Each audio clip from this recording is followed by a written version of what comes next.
હવે વિભાગ ડી ચાલુ કરીશું વિદ્યાર્થી મિત્રો। વિભાગ ડીમાં જો પ્રશ્નક્રમ 47 થી 54 પૈકી કોણ પર 5 પ્રશ્નોના 90 થી 120 શબ્દોની મર્યાદામાં વિગતવાર માંગ્યા મુજબ ઉત્તર લખવાના છે। પ્રત્યેકના 4 ગુણ છે। જો 47મો પ્રશ્ન, શા માટે દહીં અને ખાટા પદાર્થને પિત્તળ તેમજ તાંબાના વાસણોમાં ન રાખવા જોઈએ? તો લખો, દહીં અને ખાટા પદાર્થો એસિડ ધરાવે છે જે પિત્તળ તેમજ તાંબાના વાસણો સાથે પ્રક્રિયા કરે છે અને ઝેરી પદાર્થો બનાવે છે। તે માનવ શરીર માટે નુકસાનકારક હોવાથી દહીં અને તેના જેવા બીજા ખાટા પદાર્થોને પિત્તળ કે તાંબાના વાસણોમાં રાખવા ન જોઈએ। હવે બીજું બેઝિક ઓક્સાઇડ કોને કહે છે? ધાત્વીય ઓક્સાઇડ કેવા પ્રકારના ઓક્સાઇડ છે? ઉદાહરણ આપો। તો લખો, જે ઓક્સાઇડ પાણી સાથે પ્રક્રિયા કરી બેઝ બનાવતા હોય તેમને બેઝિક ઓક્સાઇડ કહે છે। ધાત્વીય ઓક્સાઇડ બેઝિક ઓક્સાઇડ છે કારણ કે તેઓ પાણી સાથે પ્રક્રિયા કરી બેઝ બનાવે છે। જો ઉદાહરણ આપેલા છે વિદ્યાર્થી મિત્રો, જોઈને લખી શકો છો તમે। આ ધાત્વીય ઓક્સાઇડ સ્વભાવે બેઝિક હોય છે। ઉદાહરણ તરીકે Na2O, MgO, CO અને BaO। 48મો પ્રશ્ન, જો નીચે આપેલા પ્રશ્નના ઉત્તર લખો। એ જમીનમાં પીએચનું મહત્વ લખો। વનસ્પતિના તંદુરસ્ત વિકાસ માટે વિશિષ્ટ પીએચ મર્યાદાની જરૂરિયાત હોય છે। જે જમીનની પીએચ 6.5 થી 7.3ની વચ્ચે હોય તેવી જમીનમાં છોડની વૃદ્ધિ અને વિકાસ સારો થાય છે। આથી ખેડૂત એસિડિક જમીનને તટસ્થ કરવા જમીનમાં લાઇમ એટલે કે CO ઉમેરે છે અને બેઝિક જમીનને તટસ્થ કરવા જમીનમાં જીપ્સમ એટલે CaSO4 ઉમેરે છે। હવે બીજું છે, મધમાખીના ડંખની અસરના ઉપચારમાં પીએચનું મહત્વ સમજાવો। તો લખો, મધમાખી જ્યારે ડંખ મારે છે ત્યારે તેનો ડંખ એસિડ મુક્ત કરે છે જેને લીધે દર્દ અને સોજો આવે છે। મધમાખીના ડંખની અસરમાં રાહત મેળવવા માટે બેકિંગ સોડા એટલે કે ખાવાનો સોડા જેવા બેઝિક પદાર્થના જલીય દ્રાવણને ડંખની આસપાસના ભાગમાં લગાવવામાં આવે છે જે એસિડિક ઝેરનું તટસ્થીકરણ કરે છે। આ ઉપરાંત કવચ એટલે કે નેટલ નામની એક તૃણીય વનસ્પતિના પાંદડાના ડંખ મારતા રોમ મિથેનોઇક એસિડ મુક્ત કરે છે। આથી તેના સ્પર્શથી દાહક દર્દ અનુભવાય છે। 49મો પ્રશ્ન છે, સમઘટકતા એટલે શું? પેન્ટેનના સમઘટકો જણાવી તેના બંધારણીય સૂત્ર આપો। લખો, જે સંયોજનોના આણ્વિય સૂત્ર સમાન હોય પરંતુ બંધારણીય સૂત્ર વિભિન્ન હોય તેવા સંયોજનોને બંધારણીય સમઘટકો કે સમઘટકતા કહે છે। પેન્ટેનના સમઘટકો જો આપેલું છે C5H12 એનું બંધારણીય ઘટક સૂત્ર છે। લખો, A CH3 CH2 CH2 CH2 CH3 એટલે કે પેન્ટેન। પછી બી લખો, CH3 CH CH2 CH3 આઇસોપેન્ટેન અથવા મિથાઇલ બ્યુટેન। અને ત્રીજું છે CH3C CH3C CH3 પેન્ટેનનું બંધારણીય સૂત્ર C5H12 છે। હવે 51મો પ્રશ્ન જો વિદ્યાર્થી મિત્રો, મનુષ્યનું શ્વસન તંત્ર સમજાવો। આકૃતિ આપણે પાઠ્યપુસ્તક મુજબ દોરવાની છે।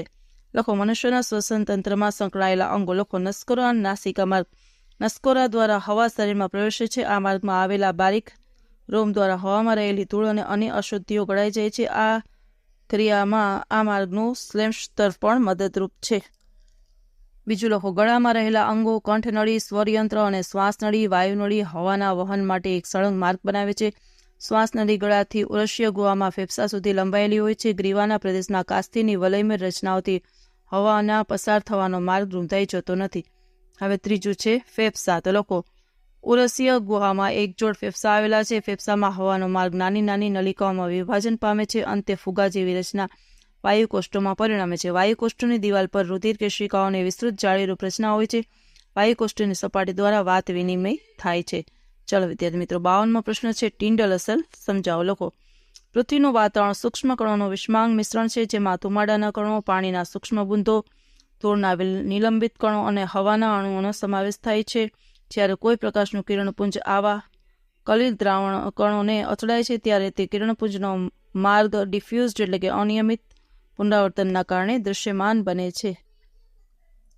કલિલ કણો દ્વારા પ્રકાશના પ્રકિરણની ઘટનાથી ટિન્ડલ અસર ઉદ્ભવે છે। અહીં આ કણો દ્વારા બધી જ દિશાઓમાં થતા પ્રકાશના વિખેરણ બાદ પ્રકાશના જુદા જુદા કિરણો આપણા સુધી પહોંચે છે। હવે છે ટિન્ડલ અસરના ઉદાહરણો। એમાં લખો, જ્યારે સૂર્યપ્રકાશનું અત્યંત પાતળું કિરણપુંજ નાના છિદ્ર મારફતે એટલે કે ધુમાડાયુક્ત ઓરડામાં પ્રવેશે છે ત્યારે આ અસરને લીધે કિરણપુંજનો ફેલાયેલો માર્ગ દૃશ્યમાન થાય છે। હવે બીજું, સૂર્યપ્રકાશ ગાઢ જંગલમાં તેના ઉપરના બાહ્ય આવરણથી પ્રવેશે છે ત્યારે ભેજમાંના અથવા ઝાકળના સૂક્ષ્મ જલ બુંદો વડે થતા પ્રકાશના પ્રકિરણને લીધે પણ ટિન્ડલ અસર જોવા મળે છે। ત્રીજું, કેટલીક વખત મોટરસાયકલમાં એન્જિન તેલના દહનને લીધે ઉદ્ભવતા ધુમાડાનો રંગ ભૂરા રંગનો દેખાય છે જે ટિન્ડલ અસરને આભારી છે।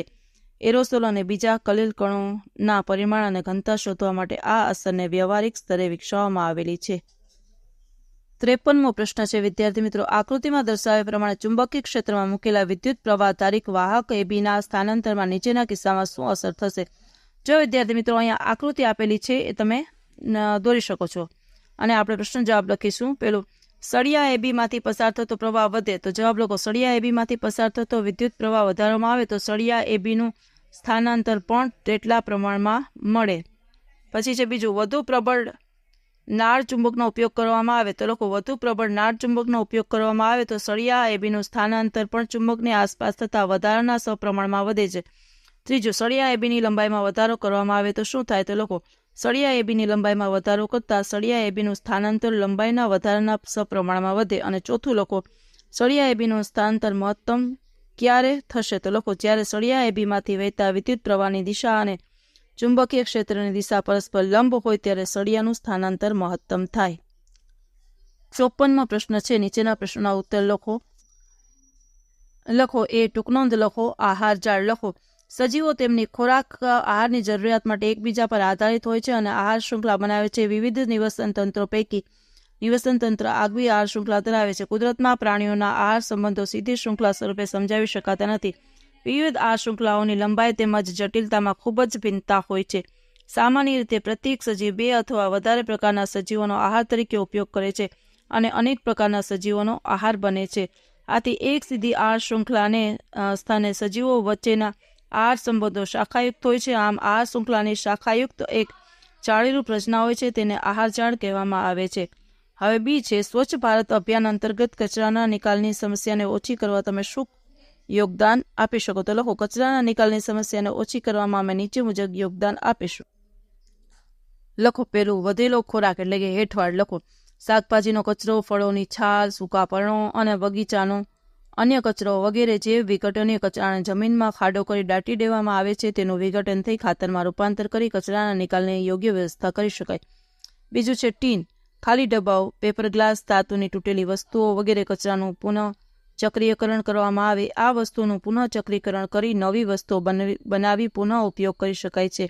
અને છે પદ્ધતિઓના નામ, પુનઃ ઉપયોગ અને પુનઃ ચક્રીયકરણ. ચાલો વિદ્યાર્થી મિત્રો, આજના વિડીયો લેક્ચરમાં આટલું. જો તમને આ વિડીયો ગમ્યો હોય તો લાઇક કરશો, તમારા મિત્રો સાથે શેર કરશો અને મારી ચેનલને સબસ્ક્રાઇબ પણ કરશો. આવજો.